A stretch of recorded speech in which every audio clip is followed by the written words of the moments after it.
नमस्कार प्रिय दर्शकों, स्वागत है आपका हमारे YouTube चैनल पर।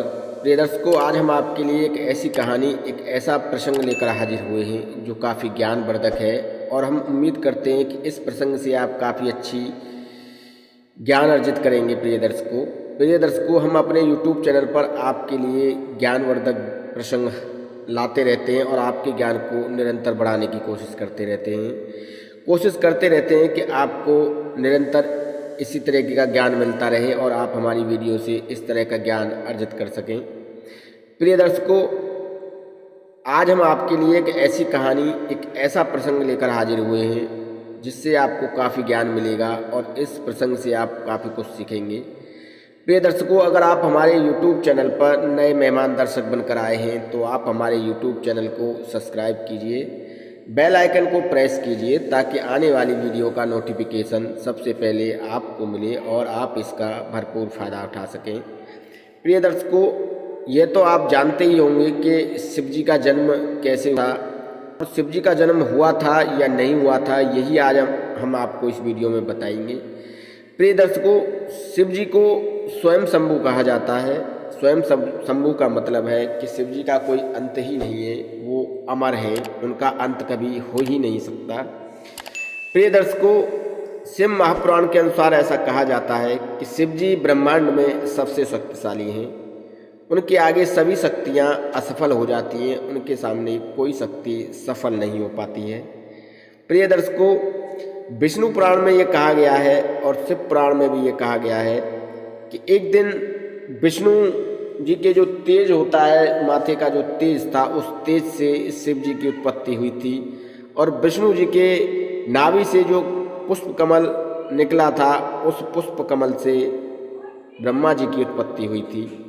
प्रिय दर्शकों, एक दिन जब ब्रह्मा जी और विष्णु जी में बहस हो रही थी कि दोनों में सबसे ज़्यादा महान कौन है, तो दोनों में विवाद इतना ज़्यादा बढ़ गया था कि वो दोनों एक दूसरे से बहस करने लगे कि उनमें सबसे ज़्यादा महान कौन है।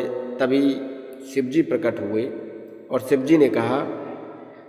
जी प्रकट हुए और शिव जी एक खम्भे के, जलते हुए खम्भे के रूप में प्रकट हुए और उस खम्भे से ये आवाज़ आई कि जो भी इस खम्भे का छोर ढूंढ लेगा वही सबसे ज़्यादा महान है। तो ब्रह्मा जी ने एक पंछी का रूप लिया और विष्णु जी ने एक वराह का रूप लिया और इसके बाद जो है दोनों उस खम्भे का छोर ढूंढने के लिए निकल पड़े। पर जब उन्हें उस खम्भे का छोर पता नहीं चला और हार थक कर वो परेशान हो गए, तब उन्होंने ये मान लिया कि हम में से कोई महान नहीं है इस ब्रह्मांड के अंदर, सिर्फ शिव ही सबसे ज़्यादा महान है। ऐसा उन दोनों ने मान लिया। इसके बाद प्रिय दर्शकों, शिव महापुराण के अनुसार एक दिन विष्णु भगवान और ब्रह्मा जी बातें कर रहे थे। उसी समय शिव जी प्रकट हुए और ब्रह्मा जी ने शिव जी को पहचानने से इनकार कर दिया। तब विष्णु भगवान जी ने ब्रह्मा जी को दिव्य दृष्टि से शिव जी की याद दिलाई। जब उन्हें दिव्य दृष्टि से शिव जी की याद दिलाई तो उन्हें यह पता चला कि यही स्वयं शंभु हैं, शिव जी हैं। तो उन्हें अपनी भूल का प्रायश्चित हुआ और उन्हें अपनी भूल का अंदाज़ा हुआ। तो उन्होंने जो है माफ़ी मांगी शिव जी से और माफ़ी मांगने के बाद उन्होंने कहा कि आप मुझे माफ़ कर दीजिए और मुझे एक वरदान दीजिए कि जब मैं सृष्टि की रचना करूं तो आप मेरे पुत्र रूप में मुझे प्राप्त हों।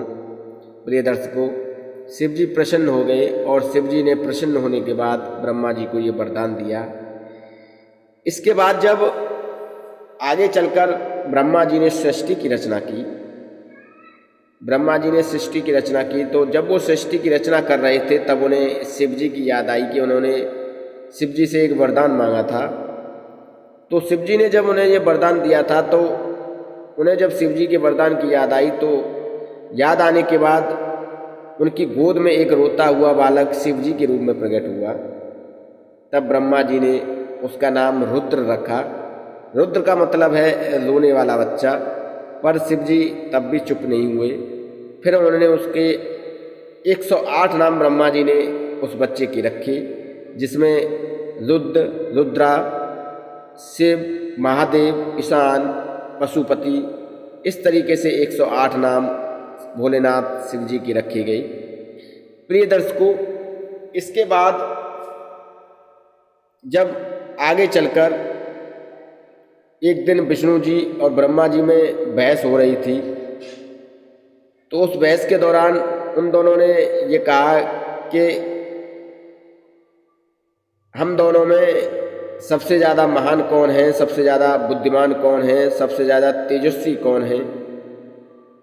तब उसी समय शिव जी प्रकट हुए और शिव जी ने कहा कि तुम दोनों में कोई भी महान नहीं है, मैंने ही तुम दोनों को इस संसार को देखने के लिए, इस संसार की सृष्टि की रचना के लिए जन्म दिया है।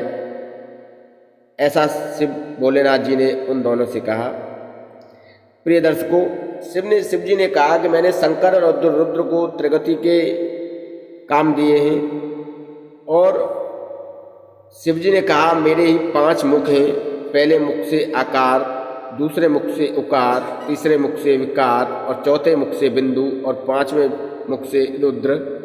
इस तरीके से मेरे 5 मुख हैं, और इन 5 को जोड़कर बनता है ओम, जो कि हम अपने भोलेनाथ जी की जब पूजा आराधना करते हैं तो सबसे पहले हम ओम नाम लेते हैं। इन सभी पंच तत्वों से मिलकर ओम बना है। प्रिय दर्शकों, शिव जी का कभी जन्म ही नहीं हुआ, शिव जी के माता पिता ही नहीं हैं, क्योंकि शिव जी ने ही इस पूरे ब्रह्मांड की रचना की है, और उन्होंने इस ब्रह्मांड की रचना के लिए भगवान ब्रह्मा जी को दायित्व दिया है और कहा है कि आप इस पूरे संसार की रचना करें, और विष्णु भगवान जी को इस संसार को देखने के लिए उन्होंने कहा है। प्रिय दर्शकों, एक दिन जब भोलेनाथ शिव जी अपने घुटने रगड़ रहे थे, अपने घुटनों से मैल उतार रहे थे, तो ऐसा कहा गया है कि उसी घुटने के मैल से श्री विष्णु भगवान जी की उत्पत्ति हुई थी, और विष्णु भगवान जी के नाभि से जो डंडी निकली थी उससे ब्रह्मा जी की उत्पत्ति हुई थी। प्रिय दर्शकों, एक दिन तीनों में बहस हुई थी कि हम तीनों की माता कौन है। तो श्री देवी पुराण में ये कहा गया है कि तीनों की माता श्री माँ दुर्गा ही तीनों की माता हैं। तीनों को ही माँ दुर्गा का दर्जा दिया गया है, माँ दुर्गा को ही तीनों की माँ का दर्जा दिया गया है। प्रिय दर्शकों, भोलेनाथ जी से, शिव जी से बड़ी उपलब्धि और उपाधि इस ब्रह्मांड में किसी देवता को नहीं मिली है। ऐसा माना जाता है कि ब्रह्मा भोलेनाथ ही पूरी सृष्टि के रचयिता हैं, और उन्हें स्वयं शंभु भी कहा जाता है। स्वयं शंभु का मतलब है, स्वयं शंभु का अर्थ है कि उनका कोई अंत ही नहीं है, उनका अंत कभी हो ही नहीं सकता, वो सदा अमर हैं, ऐसा कहा गया है। प्रिय दर्शकों, अगर हम शिव पुराण और विष्णु पुराण की बात करें तो शिव पुराण और विष्णु पुराण को इन कथन के अनुसार काफ़ी अलग माना गया है, काफ़ी अलग देखा गया है।